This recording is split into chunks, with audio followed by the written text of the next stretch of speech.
Nicolás Callejas es doctor en química y trabaja en el diseño y la caracterización de materiales grasos. ¿Qué es eso? Escuchá este episodio de Un podcast de ciencia. Un podcast de ciencia.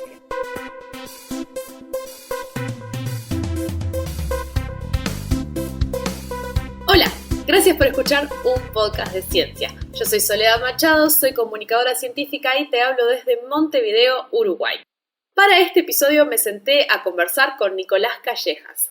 Nicolás es ingeniero en alimentos y doctor en química y trabaja en el área de grasas y aceites del Departamento de Ciencia y Tecnología de los Alimentos de la Facultad de Química de la UDELAR. Su investigación se trata sobre el diseño y caracterización de materiales grasos libres de ácidos grasos trans con aplicaciones en alimentos. En su tiempo libre le gusta cocinar y hacer largas caminatas por la Rambla. Hablamos de su investigación, de su sueño de la infancia, de ir al supermercado y, como siempre, del éxito y el fracaso. Así que, sin más, vamos a empezar el episodio. Bienvenido, Nicolás. Muchísimas gracias por arrimarte virtualmente para conversar un poco conmigo. ¿Cómo estás? Hola, ¿qué tal? ¿Cómo estás, Soledad? Muchas gracias. Bueno, primero que nada agradecer por la oportunidad que me dan de poder conversar un poco sobre determinados aspectos. Y bueno, la verdad por ahora me encuentro muy bien, así que bueno, esperemos seguir así. Vamos a ver qué pasa dentro de 40 minutos. No sabemos qué pasa, pero... Bueno, mi primera pregunta, y esto es de curiosidad absoluta, ¿cómo llegaste a ser grasólogo? La verdad que, bueno, es una pregunta que la verdad que me la hacen bastante poco y está muy bueno responderla. En realidad yo creo que esto empezó desde que soy, en realidad te diría adolescente, cuando ya tenía por ahí 14 años, me pasó de que encontré un libro de química y que era de mi madre, y en ese libro había uno de los capítulos hablaba sobre los lípidos.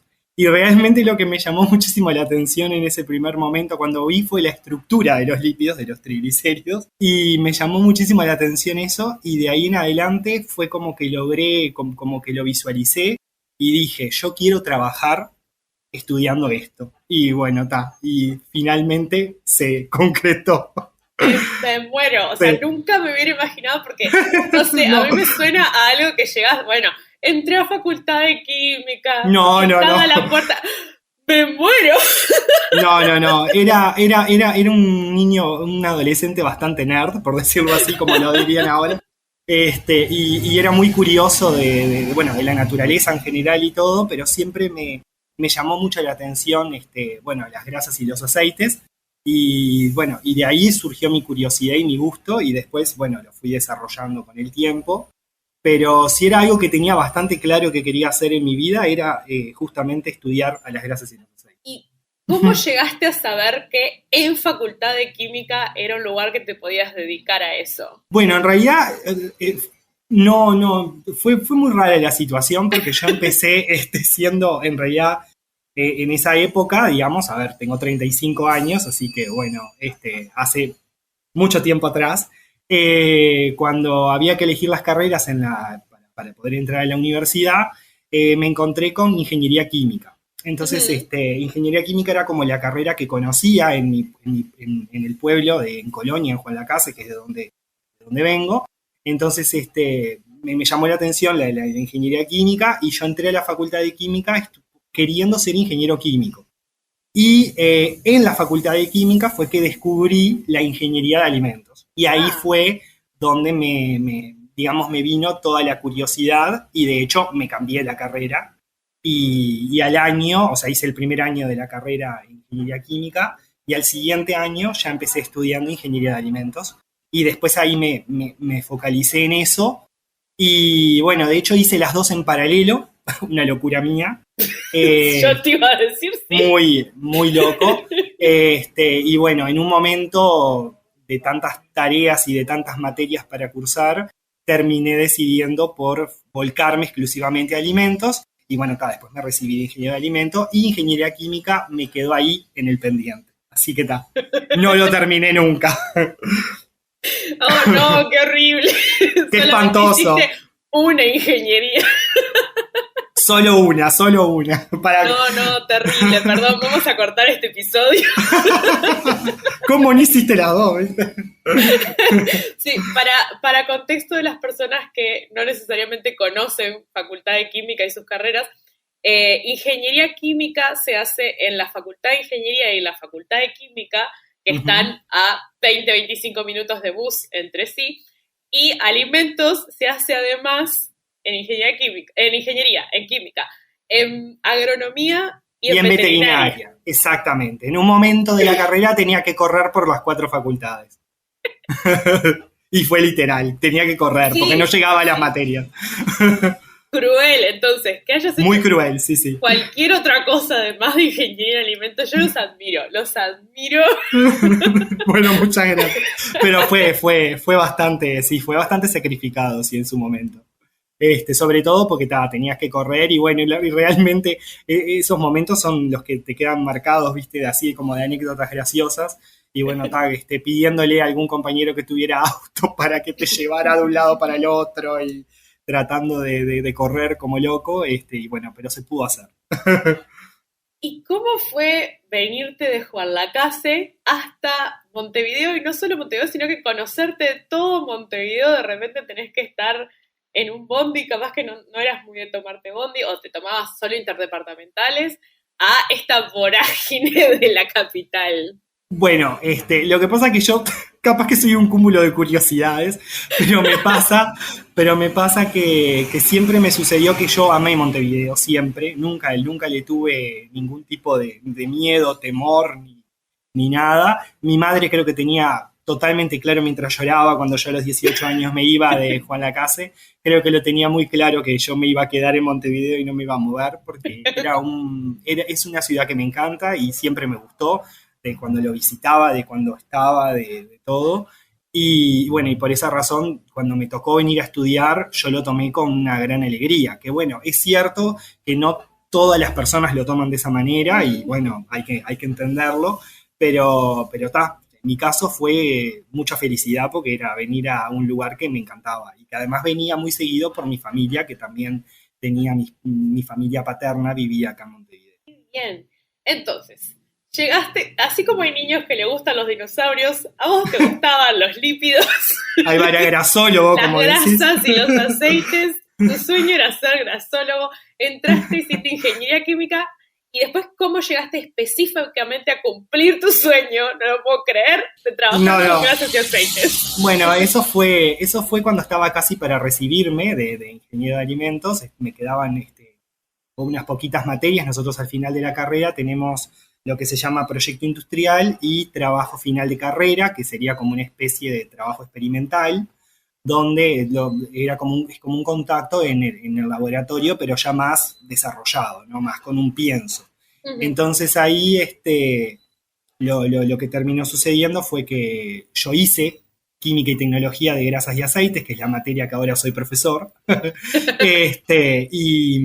y me encantó, por supuesto, porque esa tecnología era obvio que le iba a hacer, y bueno, y ahí surgió a través de uno de los docentes en ese momento del área, proponerme un trabajo final de carrera, y bueno, lo tomé, lo hice, y en consecuencia de eso surgió la posibilidad de un llamado para entrar de grado 1, y bueno, ahí entré. ¿Y esto cuántos años hace más o menos? Y esto fue en el 2011, yo me recibí en el 2013, y en el 2011 fue cuando hice el trabajo final de carrera.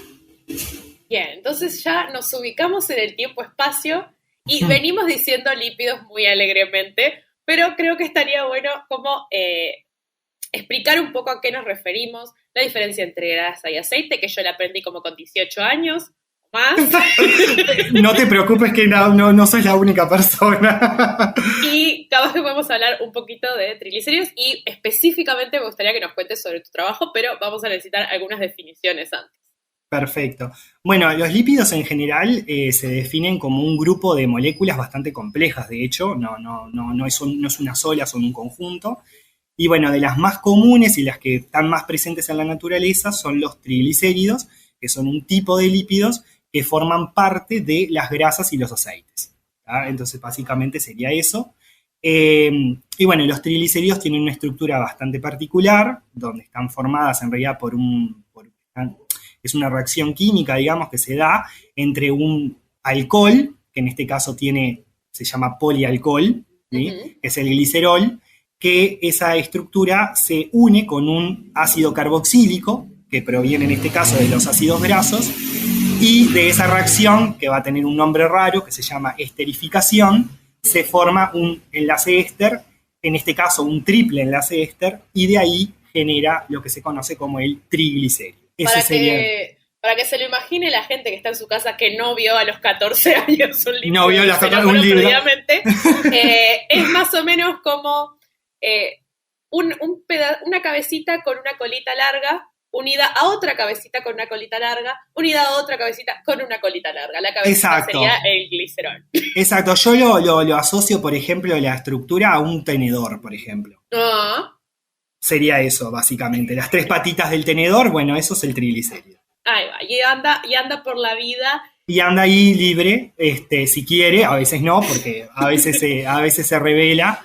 Y bueno, la diferencia, digamos, que hay entre una grasa y un aceite es básicamente, en su forma normal, el estado físico en el que está ese triglicérido. Cuando el triglicérido a temperatura ambiente está como muy juntito y pegadito, sería como en estado sólido, y cuando está más separadito, más aisladito uno con el otro, como que se tienen poco contacto, digamos así, ahí ya sería más un aceite. Eso sería la forma más clara y visual de clasificarlo. Pero es mucho más complejo que eso, de todas maneras. Pero bueno, para resumirlo, sería eso. Para Soledad de 20 años, el aceite es líquido, la grasa es sólida, y ahí fue como, mirá. Exacto. Bien, ¿hay otros tipos de lípidos además de los triglicéridos? Sí, hay otros tipos de lípidos, hay otras estructuras que son muchísimo más complejas. Tenemos, por ejemplo, ceras, que en realidad las ceras se forman en realidad a través del ácido graso, pero este ácido graso está unido a un alcohol que se llama alcohol de cadena larga, sería un sí, muy, muy, muy elongado, y bueno, y esa unión forma lo que se conoce como una cera. Después están otras estructuras como los fosfolípidos, que tal vez esos son los más conocidos por el tema de las emulsiones, porque estabilizan las emulsiones y se las conoce porque los pueden encontrar muchas veces en las etiquetas como lecitina. Cuando te aparece la palabra lecitina en una etiqueta, bueno, es un fosfolípido. Y bueno, esa estructura también es parecida al triglicérido, pero en una de las patitas tiene otro tipo de estructura más compleja, donde involucra al ácido fosfórico y moléculas que pueden ser azúcares o estructuras aminadas, o sea, más complejo todavía. Y bueno, y después podés entrar en un terreno todavía más complejo todavía, pueden haber lo que se conocen como los gangliósidos o los esfingolípidos, que son otras estructuras mucho más complejas todavía, que bueno, están, por ejemplo, presentes bastante ocupan funciones también en las células y sobre todo a nivel cerebral, por ejemplo. Pero bueno, son como versiones en menos presentes de lo que conocemos naturalmente. Y acá puedo estar muy equivocada, pero estaría bueno chequear mi definición de lípido es cosa que no se mezcla con el agua. Bueno, está muy bien. Esa definición es muy correcta, pero bueno, aún así también hay ciertos lípidos que exceden un poco esa regla, pero podríamos decir que el 98% de los casos pasa que sí, que no, es lo que nosotros decimos en la jerga más científica, no es hidrofóbico, o sea, le tiene fobia al agua, básicamente, y bueno, eso es la característica más común. Por eso, cuando vos pones agua y aceite en un vaso, no se mezclan por más que hagas todos los esfuerzos. Ahí va. Bien, entonces, tenemos nuestro panorama, tenemos nuestras definiciones, me desemburré de un montón de cosas que es importante, por eso hacemos este podcast, lo hago para mí. Y ahora me gustaría que me cuentes específicamente cuál es tu trabajo de doctorado, a qué le dedicaste los últimos 5 años de mi vida. 5 años de tu vida. Bueno, ahora más, pero... bueno, además de justamente después cuando me recibí de ingeniero de alimento, bueno, mismo trabajando en el área de grasas y aceites, surgió luego de unos poquitos años, o sea, tuve un breve impasse de estudio, y ahí bueno, retomé actividades en lo que sería el doctorado en química, y bueno, ahí en realidad me centralicé específicamente en lo que es el diseño de materiales grasos con aplicaciones en alimentos, que básicamente sería como el eje, digamos, central. Y me centré además en una materia prima particular que es conocida en el Uruguay, pero poco diversificada, que es el aceite de salvado de arroz, que todo el mundo lo debe de conocer en las góndolas de supermercado.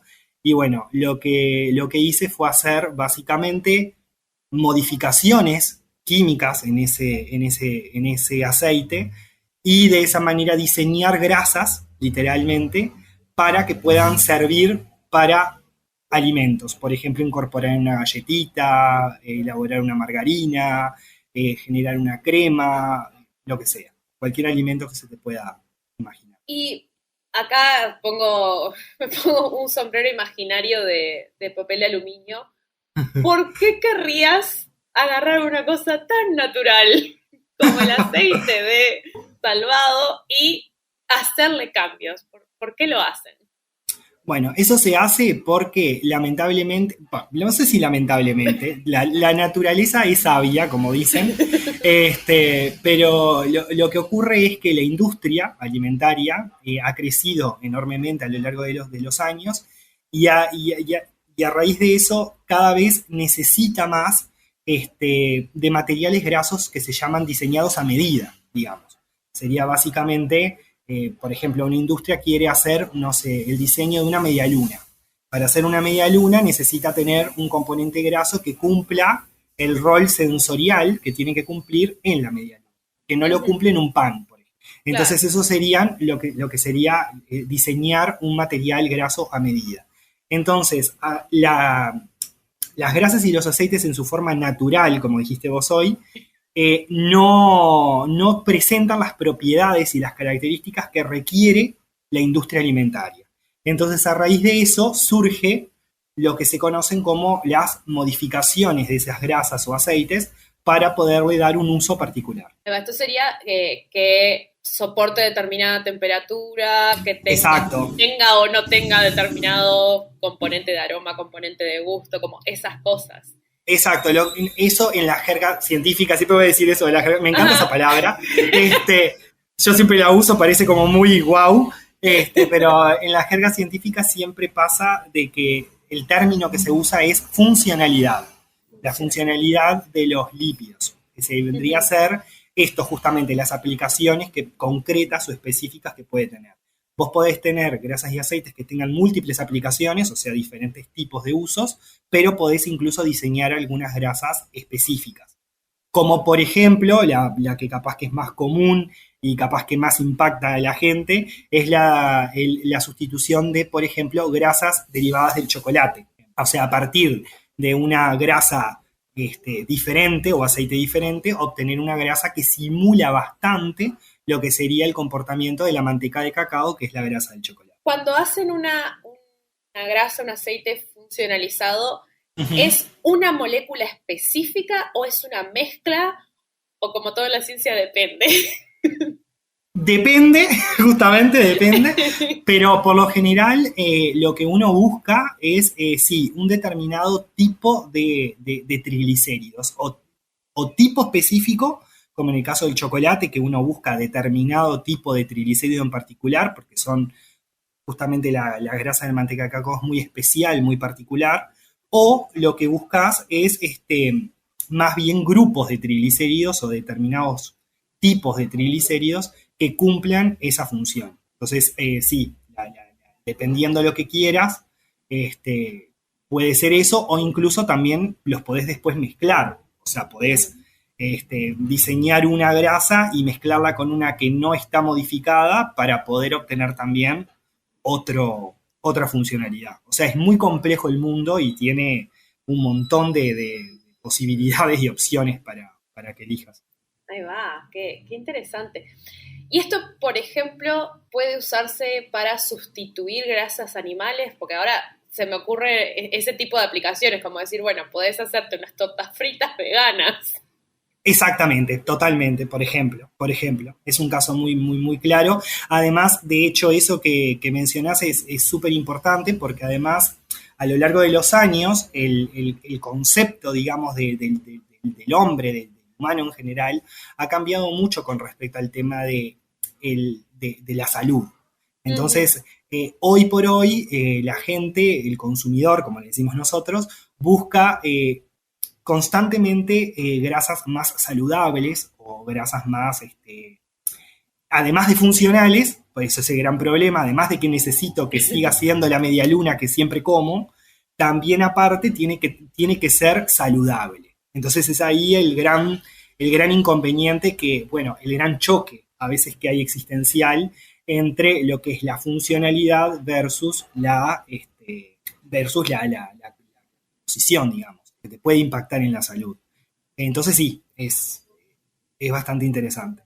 Ahí va. Y esto es una pregunta que perfectamente puede ser cortada porque es mi razonamiento, pero ¿se vivió desde la gente que estudia las grasas algún cambio en esto de que pasamos de que las grasas, cuando yo era chica, las grasas eran el enemigo número 1 Sí. y era tipo evitarlas a toda costa y todo se volvió sin grasa, cero no sé qué? Y ahora está como esta movida se están desdemonizando un poco y pasando a, bueno, not all grasas. Exacto. Hay algunas grasas que están buenas. ¿Se notó algún tipo de cambio desde la academia siguiendo esto o vivieron en su torre de marfil y nunca se enteraron? No, justamente se evidenciaron cambios notorios y de hecho las investigaciones también a medida que fueron avanzando los años en el área se fueron también modificando para cumplir esa necesidad, ¿no? Lo que pasó es eso, antes las grasas, fundamentalmente en la época de los 90, las grasas saturadas, sobre todo, y las grasas de origen animal, sobre todo por el pobre colesterol, que no tenía nada que ver ahí, lo viven matando siempre, pero siempre fue como muy demonizado en esa época y era no consumas grasas saturadas, no a las grasas saturadas. Entonces es ahí que surgió en realidad en esa época no, pero antes ya venía una ola de lo que serían lo que se llamaban las grasas industrializadas y particularmente las grasas de origen trans, digamos, tienen ácidos grasos trans. Lo que hoy por hoy llamamos parcialmente hidrogenados, sería el nombre que también en las etiquetas de algunos productos se puede encontrar la palabra, ¿no? Aceite parcialmente hidrogenado. Entonces, ¿qué ocurre?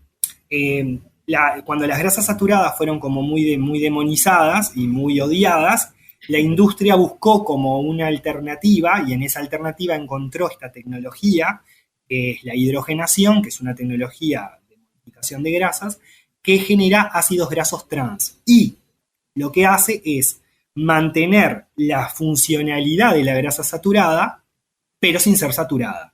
Entonces, de esa manera, la industria alimentaria creció y durante muchísimo tiempo las grasas parcialmente hidrogenadas se incorporaron a los alimentos y fue esa industria creciendo, hasta que la salud fue evolucionando y ahí encontraron que las grasas saturadas no eran tan malas como lo decían. Eran malas, pero no tan malas. O sea, es decir, no era tan terrible. Pero lo que sí era terrible eran las grasas trans. Y eso sí hay evidencia científica muy súper respaldada que muestra el impacto fuertemente negativo que tienen las grasas trans en la salud.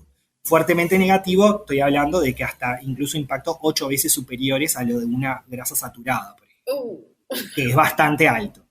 Entonces, ahí la industria alimentaria tuvo que hacer un quiebre total porque los consumidores ya no querían grasas trans ni grasas parcialmente hidrogenadas en sus alimentos. Entonces ahí se volvió como a la onda un poco más al uso de las grasas saturadas, porque lamentablemente no todo es color de rosa, y si tenemos que volver a la génesis, de la única manera que podemos lograr funcionalidad es a través de las grasas saturadas. Entonces está. ¿Y se sabe por qué las grasas trans tienen este impacto tan grande? Esta es más bien una pregunta en dos partes. ¿Existen en la naturaleza grasas trans? Parte número 1.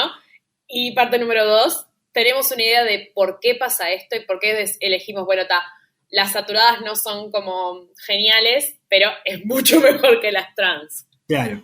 Bueno, ahí primero que nada, las grasas trans y las grasas saturadas se asocian a lo que conocemos como la formación, digamos, de ateromas, ¿no? O sea, están asociadas a la formación de ateromas. Para resumirlo rápidamente, ¿qué sería un ateroma? Sería como un depósito en las arterias.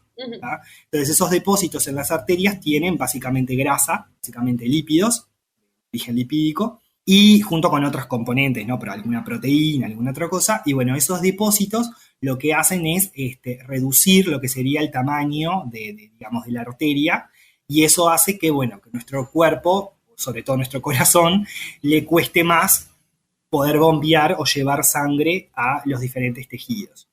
Y el consumo excesivo de estas grasas, tanto saturadas como trans, pueden terminar derivando en lo que sería un infarto de miocardio, que sería como la situación más crítica, que sería básicamente una muerte celular, ¿no? Una muerte del órgano. De una forma no le llega oxígeno, y como no llega oxígeno no tiene forma de poder sobrevivir. Pero estamos hablando de la situación más extremista. Esto no significa que yo me como grasas trans y me como grasas saturadas me va a dar un infarto de miocardio. Esto depende de muchos factores. Depende también por ejemplo, de la edad, depende de las patologías que tenga la persona, depende de si hace o no actividad física, depende también qué tipo de grasa saturada y qué tipo de grasa trans esté consumiendo. O sea, depende de la cantidad que consuma. No es lo mismo si te comes 3 tortas llenas de grasa trans o te comes una en un cumpleaños, pues te querés dar un gusto. O sea, son situaciones muy, muy, muy puntuales y muy particulares. Pero eso sería básicamente. Entonces, ¿qué pasa? Las grasas trans contribuyen, digamos, de alguna manera positivamente en generar estos depósitos de ateromas. A diferencia, las grasas saturadas también, pero lo hacen menos. Digamos, es como que la acumulación es menor. Y después, respecto a la otra pregunta que me hacías de si hay grasas trans naturalmente, sí hay grasas trans naturalmente, sobre todo en los productos de origen lácteo, o sea, en los quesos, en los yogures, en la leche, incluso mismo en la leche, pero la naturaleza también es sabia, como siempre digo, y a diferencia de estos trans de origen industrial que mencioné recién, que se obtienen por los procesos de hidrogenación parcial en este caso, estas grasas trans no tienen implicancias negativas para la salud, sino que todo lo contrario. Es al revés, potencian o tienen un efecto de beneficiar a la salud. Entonces, es totalmente distinto el comportamiento y, por supuesto, los contenidos de estas grasas trans en esos productos es muy bajito. Bien, como para llegar a tener un efecto muy... De hecho, dicen que vos podés llegar a tener un efecto negativo de estas grasas trans, pero tenés que consumir, no sé, 8.000 kilos de queso para que te haga algún efecto negativo, ¿no? ¿Quién pudiera? ¿Quién pudiera? Yo me encanta el queso y comería, pero... Sí, o sea, estaría como en el límite. Claro, sí. Pero bueno. Está esa idea como que, incluso que es algo que capaz que yo tenía, de las grasas trans son industriales y por eso son malas, y las cosas naturales son buenas cuando todos sabemos que el arsénico es 100% natural y sin gluten. O sea, que algo sea natural no significa que sea bueno necesariamente. Exactamente. Tal cual. Y venimos hablando de funcionalizar y de hacer grasas, pero me gustaría que nos cuentes un poco cómo se hace, porque me imagino que no agarran una pincita chiquitita y otra pincita y juntan dos moléculas y ahora se besan. Ojalá sea así. Sería mucho más divertido poder ver la molécula de verdad, pero no. Sí, lo que hice, bueno, en mi doctorado particularmente fue aplicar dos tecnologías, obviamente con la intención de buscar grasas libres de trans, ¿no? O sea, la intención era esa, por todo esto hablamos recién. Entonces, lo primero que hice fue hacer un proceso de hidrogenación, pero en lugar de hacer una hidrogenación parcial, hice lo que se conoce como una hidrogenación completa. Entonces, en esa hidrogenación completa, si el proceso vos lo completás, o sea, favorecés las condiciones para que sea completa, no generás grasas trans. Entonces, a través de ese proceso es posible evitar que se generen estas moléculas negativas. Y luego, ese compuesto lo que pasa es que como se satura completamente, o sea, todos los compuestos, digamos, insaturados que tiene el aceite, que son los que en realidad tienen el mayor carácter, en este caso, beneficioso, los saturás, o sea, las transformás en un ácido graso saturado. Luego, este producto tiene una temperatura de fusión extremadamente alta, es un componente bastante rígido y resistente, entonces necesitas como de alguna manera diluirlo. Entonces ahí lo que hice fue ese material que se llama completamente hidrogenado, se lo mezcla en este caso con el aceite nativo, o sea, sin modificar, y lo provee en diferentes mezclas, o sea, diferentes cantidades, y luego esa mezcla, lo que pasó es que la caractericé, le hice un montón de estudios para definir esta funcionalidad que hablábamos hoy, y ninguna de ellas resultaba como atractiva porque, bueno, no cumplía con lo que tenía que cumplir en esa funcionalidad, que es una batería de análisis y todo que es sumamente complejo y que fue, bueno, toda gran parte del doctorado. Y a raíz de eso, bueno, tuve que aplicar una siguiente tecnología que se llama interesterificación. Está un poco malo. Pero voy a apelar a que se acuerdan de lo que era la esterificación. Entonces, la interesterificación justamente es eso. Los triglicéridos, o sea, estos tenedorcitos, se empiezan como de alguna manera a compartir ácidos grasos. Entonces se empiezan como a intercambiar. Eso se hace, lo hice en este caso a nivel enzimático, por un tema también de disminuir el impacto con el medio ambiente y usar una tecnología más por decirlo así, más buena medioambientalmente. Entonces, con el uso de una enzima, que en este caso es una lipasa, que es una lipasa puntual, que se encarga de hacer ese intercambio de ácidos grasos, logré generar una nueva composición en triglicéridos, en esas mezclas, y a través de esa composición volver a hacerle una caracterización, y ahí sí encontré que alguna de ellas podían ser como posibles candidatas o prometedoras a lo que sería una aplicación en algún alimento, particularmente en una margarina. Y lo que hice fue, después, como parte final de mi tesis, desarrollar una margarina. O sea, hice diferentes margarinas a través de con esas grasas que mostraron ser interesantes, y le volví a hacer una caracterización a todas esas margarinas, y finalmente, bueno, algunas de ellas hasta incluso llegaron a tener comportamientos parecidos a una margarina, por ejemplo, de origen, por ejemplo, las que están en el mercado. Entonces, vos, cuando hiciste todo esto, partiste de quiero llegar a una molécula así, así, así, o fue más quiero que mi producto final tenga estas propiedades. No, fue más, vamos a decirlo mal y pronto, como dirían, fue un poco más a la Bartola, ¿no? Fue más como que, bueno, no, la verdad que no sabíamos cómo era que se iba a comportar, porque además, si bien habían antecedentes, no habían tantos en ese momento cuando empecé la tesis de doctorado. Entonces no teníamos tanta información sobre las posibilidades que podían llegar a haber de aplicación. Entonces, sí, las tecnologías estaban muy claras y todo estaba bastante estandarizado, pero no tanto así las aplicaciones. Entonces ahí, y bueno, y por supuesto la margarina, porque, bueno, nunca había desarrollado, digamos, una margarina, ¿no? Entonces, eso era también todo un desafío, porque involucraba toda otra etapa más, con también caracterizaciones diferentes y también más complejas, porque ahí ya estás metiendo agua y estás metiendo otros componentes. Bueno, todo eso, entonces eso lo volvía más complejo, digamos. Ahí va. Y ahora entramos en la parte de chusmerío.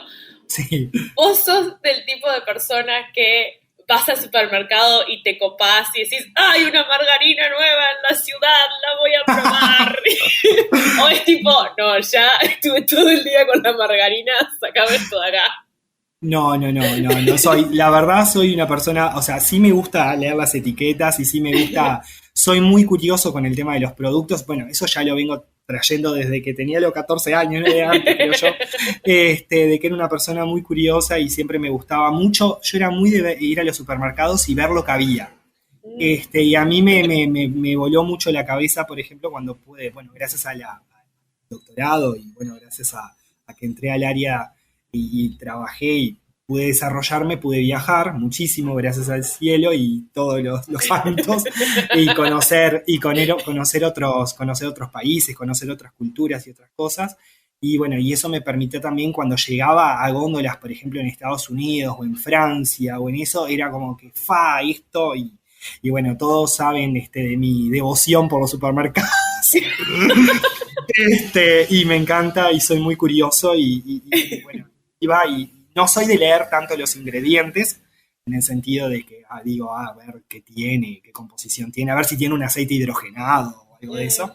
No soy tan de eso, pero sí soy curioso de ver productos nuevos en el mercado y de qué tienen y si tienen un nuevo aceite, a veces leo si dice aceite interesterificado, por ejemplo, y hay algunas margarinas que dice aceite interesterificado o aceite vegetal interesterificado.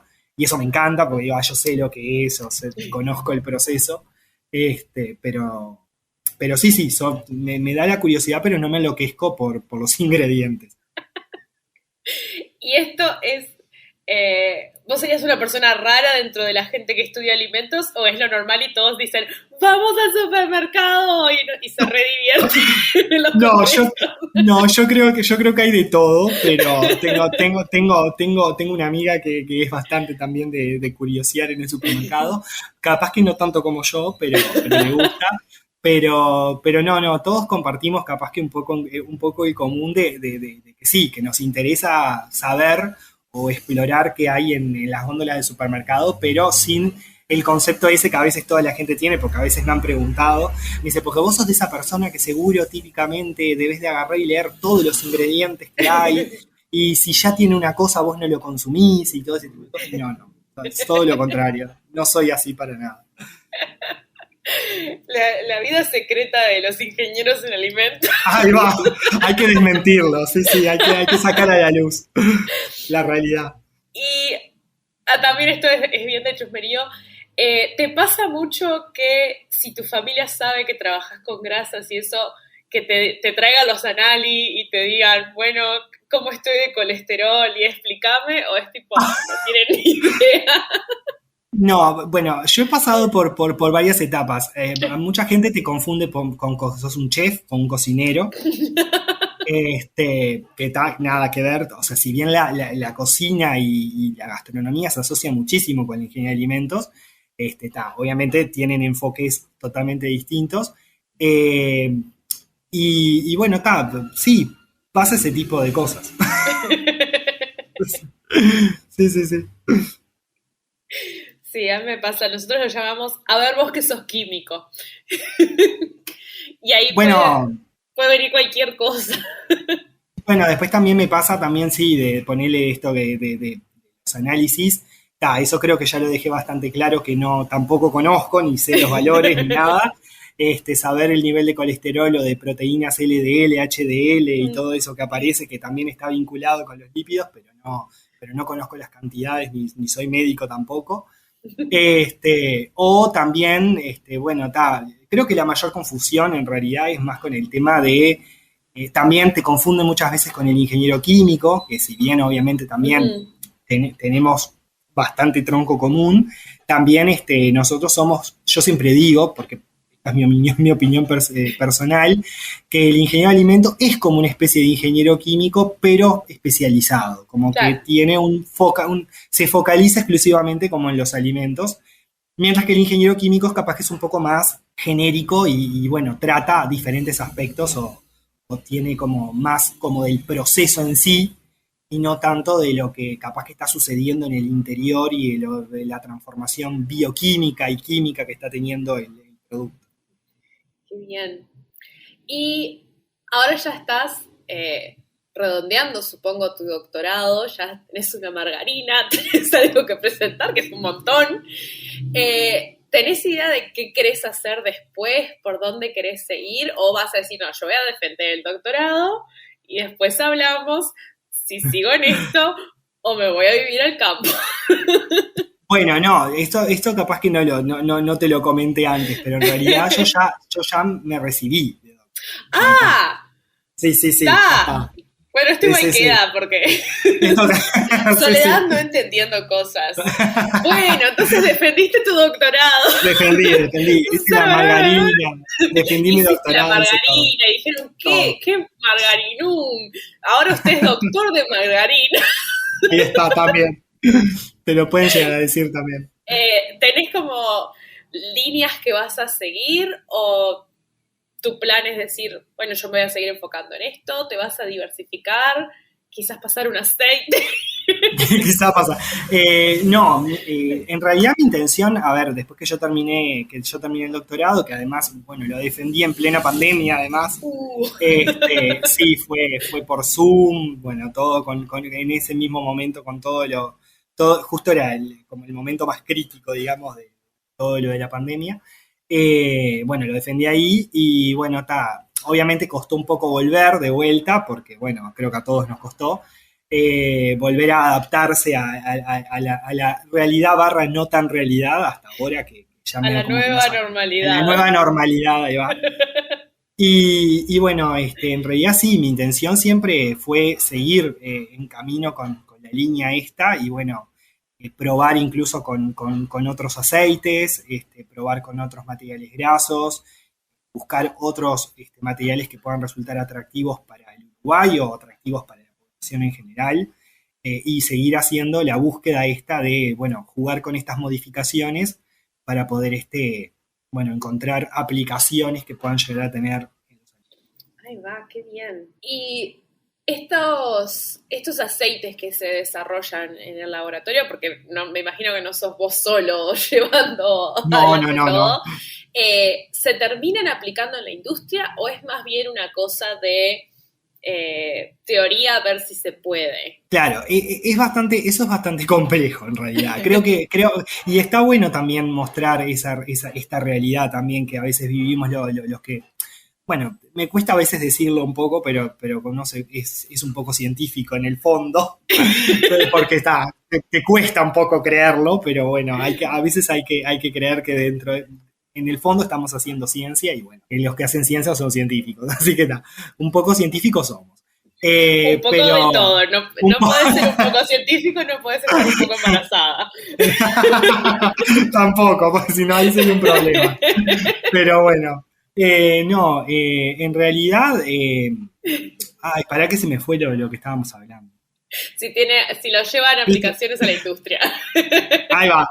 No, de la aplicación en la industria, en realidad es difícil porque a ver, toda la teoría que se aplica, después eso se hace, digamos, a escala pequeña, a escala de laboratorio. Y luego esa escala de laboratorio debe ser llevada a una escala industrial, mucho más alta, de muchos volúmenes de producción, y ahí lo que puede pasar es que en ese proceso de escalado se complique, bueno, la viabilidad que puede llegar a tener elaborarlo, ¿no? Por los volúmenes, por las cantidades, por todo. Entonces hay que hacer otros estudios mucho que van más allá de la ingeniería incluso, estudios más de factibilidad económica, más de oferta-demanda, tener muy clara a qué sector de la población vas a focalizar el estudio, si ese consumidor está dispuesto a consumir o no tu producto y sustituirlo, que también eso es todo un estudio que también se hace de evaluación sensorial, digamos, personas que que se encargan, digamos, de entender el patrón de comportamiento, digamos, que tiene la gente. Entonces es muy complejo. Entonces muchas veces la mayoría de los proyectos y de las investigaciones científicas terminan quedando en el acervo del conocimiento del área y de uno, obvio, como científico se siente, pero muchas veces es difícil llevarlo a la realidad también. Y además, en mi opinión personal, también tenemos que las empresas en el Uruguay son empresas muy pequeñas, que en la mayoría de los casos no tienen áreas, digamos, de investigación e innovación. Entonces eso hace que también sea difícil que las empresas pongan plata o inviertan en algo de lo cual no están 100% seguros de que eso vaya a funcionar. Claro, no, es re interesante y yo seguiría hablando y seguiría haciendo preguntas, pero el tiempo es tirano, así que llegó el momento de pasar a la única y mejor sección de este podcast, que es atado a lo que acabás de deschavarte vos mismo, esta exploración del éxito y el fracaso. Fracasá de nuevo, fracasá mejor. Samuel Beckett.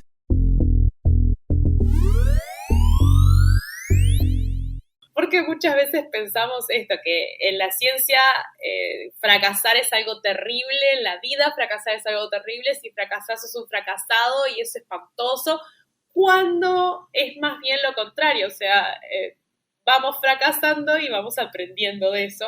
Así que me gustaría si puedes compartir con nosotros alguna historia de un fracaso más o menos estrepitoso que haya terminado en, bueno, no fue tan grave o aprendimos un montón.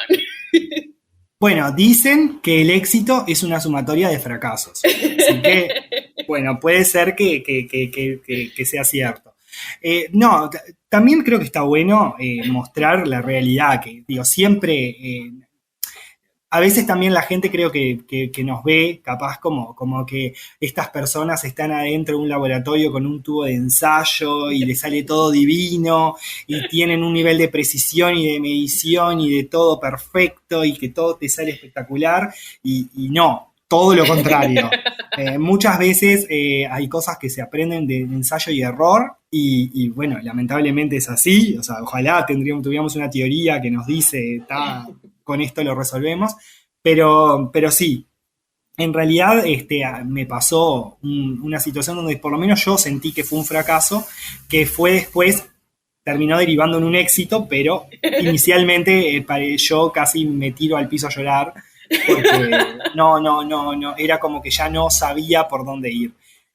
Lo que pasó fue, en mi doctorado, cuando hablamos del tema de uno de los procesos de modificación que yo tenía que hacer, que era la hidrogenación completa, ahí eso estaba bastante estandarizado, digamos, a nivel teórico, y nosotros,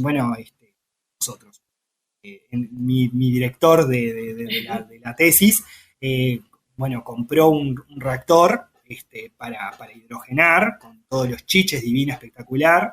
Me sentí ahí hasta más cercano al ingeniero que del científico. Y lo que terminó pasando fue que nos pusimos a hacer esta hidrogenación completa y no funcionaba. No funcionaba, y no funcionaba, y no funcionaba, y no funcionaba. Y lo probábamos una vez y no. En un principio empezamos en un reactor mucho más chiquito, incluso montamos un reactor súper chiquitito, así de pequeños mililitros, y después lo escalamos, y cuando lo pasamos al escalado, porque yo necesitaba tener más cantidad para poder producir estas mezclas que mencioné, no había forma. Entonces probaba y no daba. Y bueno, vale aclarar que cada proceso de estos que se hacía insumía por lo menos 2 días, porque era primero, o sea, 2 días y de más de 8 horas, ¿no? Sí. Porque involucraba todo un proceso primero de poner a punto el reactor, cargarlo, cerrarlo, eso está a alta presión, colocarlo en el reactor, que el reactor llegara a temperatura, controlarlo, que no le pasara nada, que no explotara nada, porque al ser hidrógeno, bueno, también, ¿no? O sea, Sí. hidrogenación por hidrógeno, entonces el hidrógeno no es muy amigo de las chispas ni nada, ya sabemos que eso revienta todo, y bueno, pero por suerte no pasó ningún accidente de esos, si no creo que no estaría acá. Si no sería me una, parece, no es si una no, metida de pata. sí, si no, acá sería un fantasma en este momento. Pero bueno, la cuestión está que probábamos y nos insubió muchísimos meses de lo que se esperaba para poder llegar a obtener el producto. Y bueno, ahí es donde en un momento, después de tantas hidrogenaciones, sentí realmente que estaba fracasando, porque era como que no había forma. Y yo necesitaba ese producto para todo lo que venía después en el doctorado. Entonces era como que veía que todo se me iba atrasando,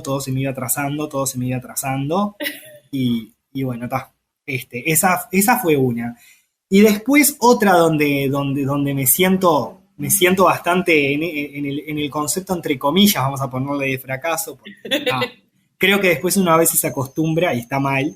Que lo otro que también donde a veces me pasa es cuando uno presenta proyectos y uno hace proyectos y le lleva muchísimo tiempo de pensar, de idear, de planificar, de armar la idea, que esa idea sea interesante y todo, que te digan o que te manden, viste, las evaluaciones y que te digan el proyecto es hermoso, es fabuloso, está todo divino, pero no hay financiación. Eso es un dolor en el alma terrible, y después de varias veces que te pasa, porque o sea, me ha pasado numerosas veces, de presentar proyectos y que no te los aprueben, bueno, eso también es un poco que sentís que estás fracasando, porque y hasta debe ser peor, porque no te están diciendo es una porquería lo que presentaste. Claro, eso es lo peor. Precioso, no hay plata. Sí, es más, yo a veces les digo a mis compañeros, prefiero que me mientan y que me digan que es horrible antes de que me digan es divino, fabuloso y hermoso, pero no hay plata. Y ahí yo digo, ¿qué es lo que necesita más plata que no es mi proyecto? Como que te quedás como en esa situación. Sí. Pero bueno, eso sería donde yo siento un fracaso de trabajo y un fracaso creo, de la constancia y la perseverancia que tenemos los investigadores todo el tiempo para poder que nos financien algo. Y cada vez es más difícil, además, también que te financien. Sí, tal cual. Entonces, se hace bastante cuesta arriba, pero bueno, acá estamos, en la lucha. Pero no podemos dejar a la audiencia, cuando digo la audiencia es a mí, con la duda. ¿Llegaron a hacer andar el reactor o quedó de perchero? No, el reactor anduvo perfectamente. ¡Qué alivio! No. O sea, lo que pasaba era que no lográbamos obtener un producto totalmente hidrogenado, es decir, que no tenga los compuestos trans estos que mencionaba. Claro.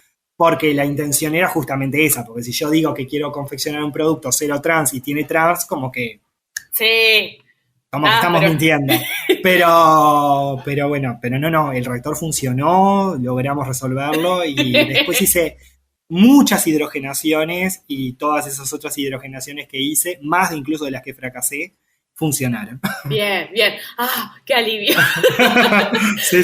Y con este alivio vamos a pasar a explorar un poco la otra cara de esto, que para mí es eso, dos caras de lo mismo, dos aristas del mismo fenómeno, que es el éxito. Y acá me gustaría que nos cuentes o bien en qué momento te sentiste científico, capaz que no ha sucedido, viste, considerando lo que estamos hablando, o cómo te imaginas que va a ser el momento mamá llegué. Claro. Bueno, en realidad, me siento científico, pero a veces me cuesta creerlo, porque en el fondo siempre uno tiene un poco baja la autoestima, por lo menos me pasa a mí, que a veces se siente un poco bajón por estas cosas a veces que también mencionamos recién que pasan, pero no, yo creo que realmente cuando, en realidad en el fondo siempre siento que hay un éxito en el fondo de todo lo que uno hace, sobre todo porque creo que el mayor éxito que yo siento que tengo es que realmente me gusta mucho lo que hago y que pese a todas las dificultades que solemos tener económicas, de que nos hagan el proyecto, de que lo que te cuesta crecer académicamente y todos los problemas que tenemos en el ámbito académico, que poca gente lo conoce, por eso siempre todo el mundo piensa que nosotros somos como los Cuatro Fantásticos.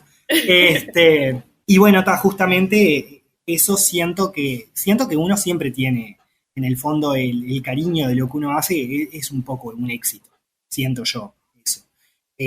Porque realmente me gusta mucho lo que hago y desde ese adolescente de 14 años hasta ahora, digo, me proyecto y digo, me siento contento de lo que he logrado. Entonces lo veo como un éxito. Y bueno, donde puede ser que yo haya sentido el mayor éxito científico, podríamos decirlo así, fue, bueno, primero que nada cuando recibí becas, que creo que ese momento de decir mamá me becaron y ese momento de contarle a tu familia que tuviste un logro, de que alguien te evaluó y dijo tenés condiciones y te mereces, eso lo siento como un éxito. Y bueno, y básicamente el éxito me parece que va por ahí, por el lado de las becas. Y después me pasó particularmente en un congreso que asistí, donde donde di una disertación oral, que, bueno, me premiaron, me dieron un premio por el reconocimiento al trabajo. Entonces, eso también fue como un momento de éxito, porque, bueno, sentí que era también como un apoyo a lo que uno estaba haciendo y a que el doctorado en ese momento estaba funcionando y que los trabajos que se estaban haciendo iban en sintonía con todo. Qué bien. Ay, qué lindo. Me encanta, es como una cosa de vos a los 14 años, a vos te imaginas, así un gurí nerd. Sí, era súper nerd. Después eso fue bajando, ya después ese nerd ya fue disminuyendo, ya no se fue preocupando tanto por ser tan nerd. Pero quedan cosas todavía. O se metió en un lugar donde todos son nerds. O se metió, sí, también. Eso también es una realidad. Pero bueno, sí. Muchísimas gracias, Nicolás, por compartir todo esto, todas estas historias, todo este conocimiento conmigo, con nosotros. Y bueno, si alguien siente así una pasión desenfrenada por los lípidos y o otros alimentos. Lo que sea, los que quieran. ¿Dónde puede aprender un poco más sobre el tema? Bueno, ahí nosotros en el área de grasas y aceites, que pertenece al Departamento de Ciencia y Tecnología de los Alimentos en la Facultad de Química, bueno, por supuesto tenemos los cursos, ¿no? que se dan normalmente para las carreras de Ingeniería de Alimentos mayormente, pero también se dan para todas las carreras de la facultad. Y este curso de Química y Tecnología de Grasas y Aceites lo pueden usar cualquier persona que quiera, de la carrera que quiera, de Facultad de Química. Y bueno, ahí nos pueden encontrar, y si les gusta y les apasiona, bueno, ahí van a tener 6 meses intensos de grasas y aceites con todos los diferentes conceptos y todo. Bueno, después nosotros tenemos una página, digamos, del área de grasas y aceites, que eso está, creo que pueden googlear y pueden poner área grasas y aceites y ya les salta directamente el link para ir. Y bueno, ahí les contamos un poco la historia del área, los integrantes, a qué nos dedicamos, qué investigamos. Y bueno, y ahí pueden conocer un poco más sobre lo que hacemos en el área de grasas y aceites. Perfecto, muchísimas gracias, Nico. Bueno, no, por favor, muchas gracias a ti. Esto fue un podcast de ciencia, una producción de Soledad Machado y Magnus para Estudio Rubota. Si querés encontrar más episodios, suscribirte o dejar un comentario, lo podés hacer en ivox.com, que se escribe IVOOX, en Spotify, en Apple Podcasts o en los otros lugares donde se consiguen podcasts. Además, podés encontrar los episodios en el canal de YouTube de Perdidos en el Éter y podés comunicarte con nosotros por Instagram y Twitter, es @podcastciencia en ambas redes. Si te gustó el episodio, te quedó alguna pregunta para Nicolás o aprendiste algo nuevo, déjanos un comentario en iVoox o en Apple Podcast o en las redes o donde te hagas feliz. Como agradecimiento por escuchar hasta el final, en cada episodio les cuento un dato completamente inútil, también conocido como un boludato. Boludatos.